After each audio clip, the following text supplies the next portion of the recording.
As soon as you start to focus on the things that you can do, you start to notice more things that you can do. As soon as you start to focus on things that you have no control over, you start to notice more things that you do not have control over. Welcome to the Master Dealmaker's Secrets podcast. And now, here's sales growth strategist, John Blake.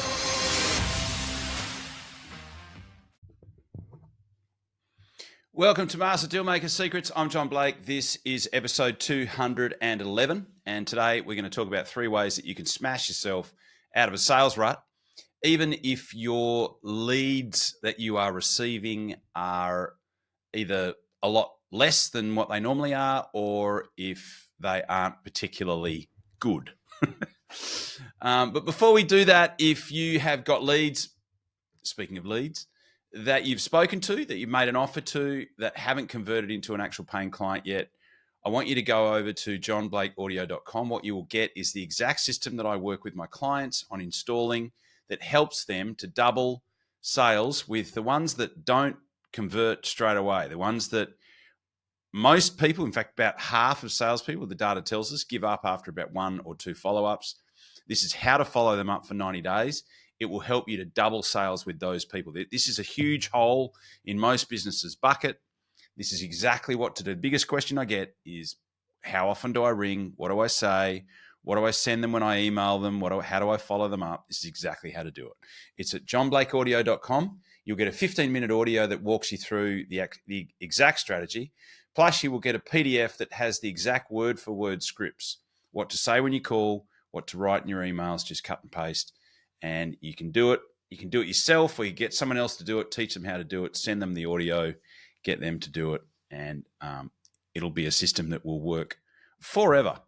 And it will give you a really, really powerful result if you are consistent with it. It's at johnblakeaudio.com. Righto. So what we're going to talk about today are 3 ways that you can smash yourself out of a sales rut, even if you have no leads or fewer leads or not particularly good leads. And here's the thing, lead gen is a moving target. You will have some months where you're buried, you'll have other months where you're lean as, but as a salesperson, the stakes are, especially if you're a commission-only salesperson, the stakes are high. Even if the company that you are representing is not giving you lots and lots of opportunities, you've got to create your own. And this is why I wrote the book High Stakes Selling back in 2016, because as somebody in sales, especially as a commission-only salesperson, the stakes are the same. Regardless of how well the company's doing in sending you opportunities, the stakes are the same. Even if you are on a retainer and part of your remuneration is commission, still the same. If you've got certain overheads that you probably have that you have to come up with that money every month. And so how do you make sure that you're consistent, even if your industry or conditions in your industry are not consistent? So these are 3 ways that you can do that. So before we get to there, there's an old movie called Glenn Ross. I didn't particularly enjoy the movie. It gets talked a lot about in sales type circles. It's an okay film. They did a good job, I believe, in depicting a sales team and what goes on in a sales team. There's a famous scene that the Glenn Ross is a real estate agency, and there's a famous scene where Alec Baldwin, who is like someone of seniority in the business, like a sales manager, is giving the team a spray. Like they're not performing, and he's really getting into them. Giving them heaps of threatening type dialogue as to their need to pull up their socks and perform, and there are 2 people in the sales team that speak up, and those two characters are played by Jack Lemmon and Ed Harris, and Jack Lemmon and Ed Harris, they start to complain and say that the leads are weak.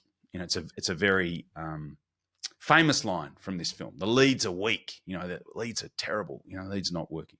Yet at the same time, there's another character played by Al Pacino who is actually still doing really well. He's performing, he's making sales, things are going well.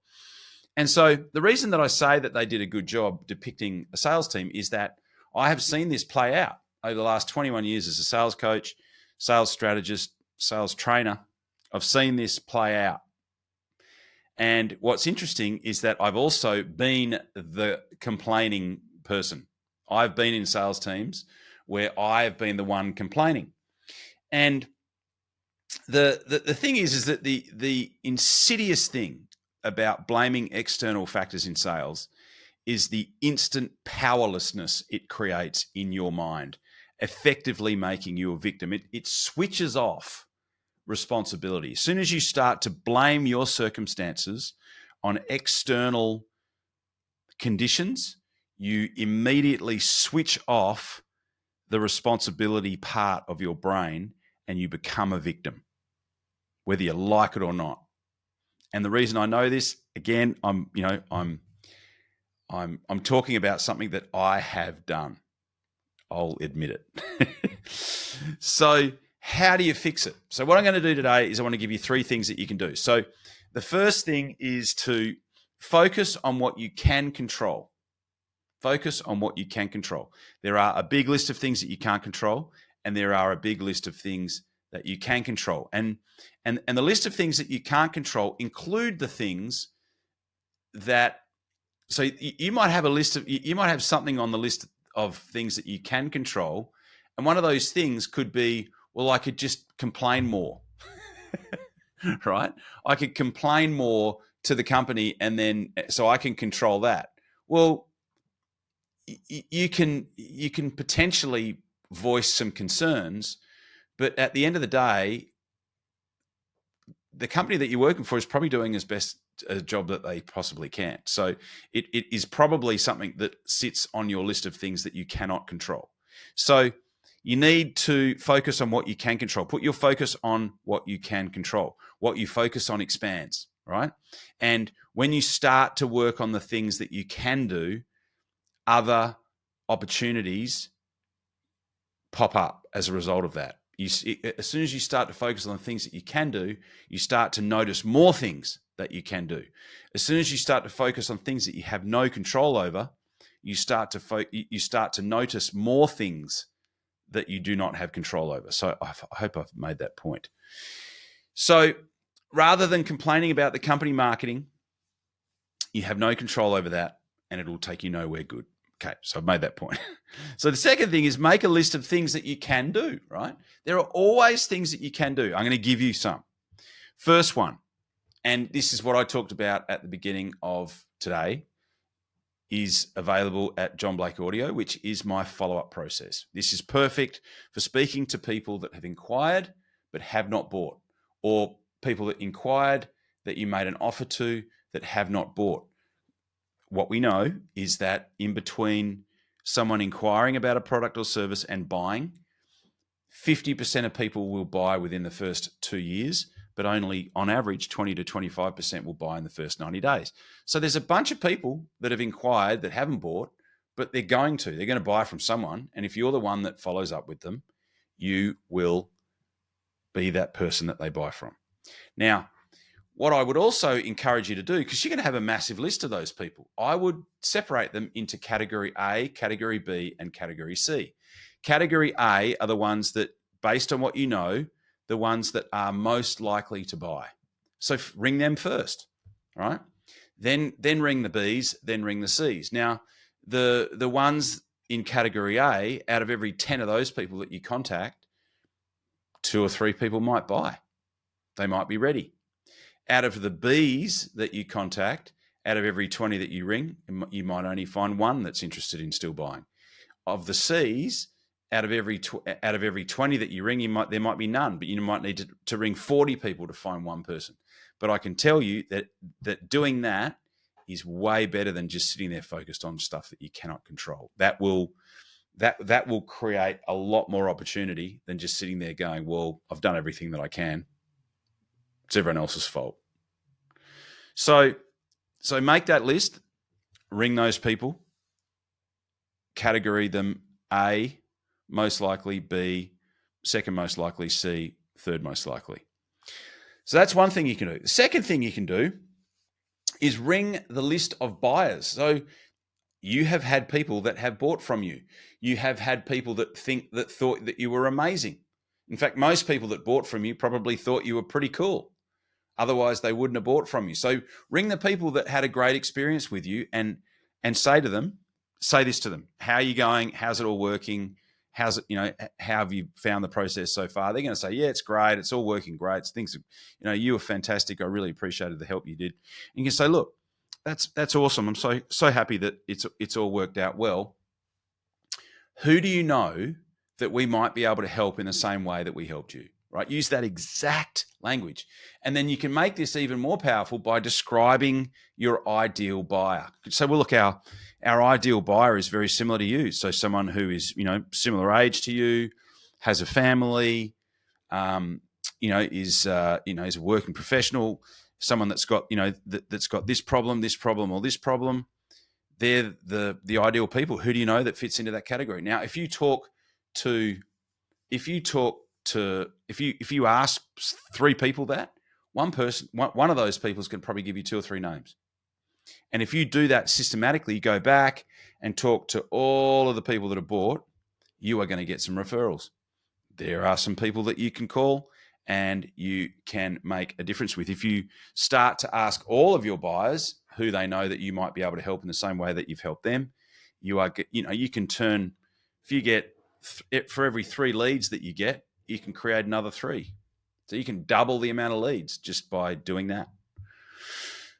Can make a massive difference. The third thing that you could start to do is crank up your own social media presence, right? So create a LinkedIn profile, work out how to develop your profile. There's so much info out there on how you can improve your social media profile, and you will start to develop inquiry. Start talking about what you do. Start talking about the value that your particular product or service creates for the people who buy. And you will start to attract more leads. And the cool thing is that what that means is that you will start to become immune to the ups and downs of lead generation and the market and all that sort of stuff. You will start to become immune to that. And instead of your results going like this, up and down, you'll start to develop a smoother, more consistent type results, which is obviously what you want.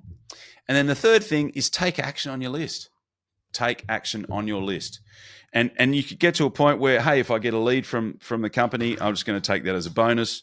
But I've got so much going on with my existing, I'm creating so much inquiry with my referral system, with my existing activity, that the company leads and what the company sends me as a bonus. So as always, thank you so much for listening. I hope you put this into practice. I hope it works. If you do put it into practice and it does work, let me know. That sort of stuff really lights me up. It's why I do what I do. As always, thanks for listening to the podcast, and I will talk to you on the next one. Cheers.